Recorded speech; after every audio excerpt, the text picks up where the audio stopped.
भारत में ये संस्कृति है, इसे क्षेत्र संन्यास कहते हैं। क्षेत्र संन्यास मतलब हम एक दायरा तय कर देते हैं। मान लीजिए यहाँ हम ध्यान लिंग को केंद्र बनाकर एक दायरा तय करते हैं। हम कहेंगे यहाँ तक ऊर्जा बहुत ज्यादा है, तो वो जो हर समय उसी में सराबोर रहना चाहते हैं, वो एक संकल्प लेंगे कि वो इस दायरे से बाहर कभी नहीं जाएंगे। इस घेरे को वो कभी छोड़कर नहीं जाएंगे, वो हमेशा बस उसी में रहेंगे। ये एक सरल बुद्धिमानी है। एक नारियल पेड़ की तरह अगर वो पहाड़ पर चढ़ना चाहे, वो यहाँ काफी अच्छा उगता है, लेकिन अगर आप उसे पहाड़ पर लगाएं तो एक दिन में वो खत्म होने लगेगा। हवाएं, क्या आप पहाड़ पर गए?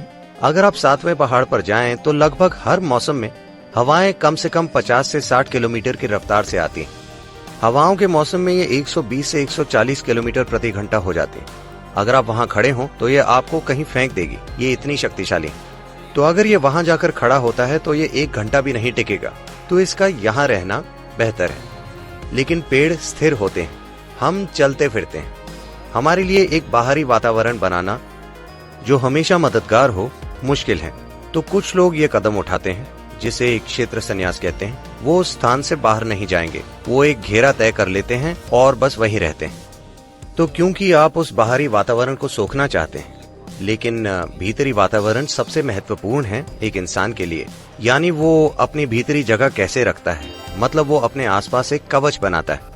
आप एक घेरा बनाते हैं अपने आसपास, एक सुरक्षा घेरा, ताकि आप जहाँ भी जाएं, जहाँ तक आपका सवाल है, आप हमेशा उसी वातावरण में होते हैं। ये ऐसा है कि आप एक हवाई जहाज में जाते हैं, वो 35,000 फीट ऊपर जाता है। निश्चित रूप से आपका शरीर वहाँ जिंदा नहीं रहेगा, पर वहाँ आप एक घेरे में हैं, एक दबाव से भरपूर कमरे में, इसीलिए आप ठीक रहते हैं। सबमरीन के साथ भी यही है। आप सागर में उस दबाव को नहीं ले सकते, लेकिन आप सुरक्षित हैं, इसीलिए आप ठीक रहते हैं। तो इसी तरह आप अपने आसपास ऊर्जा का घेरा बनाते हैं कि आप जहाँ भी जाएं, आप उसका हिस्सा नहीं बनते।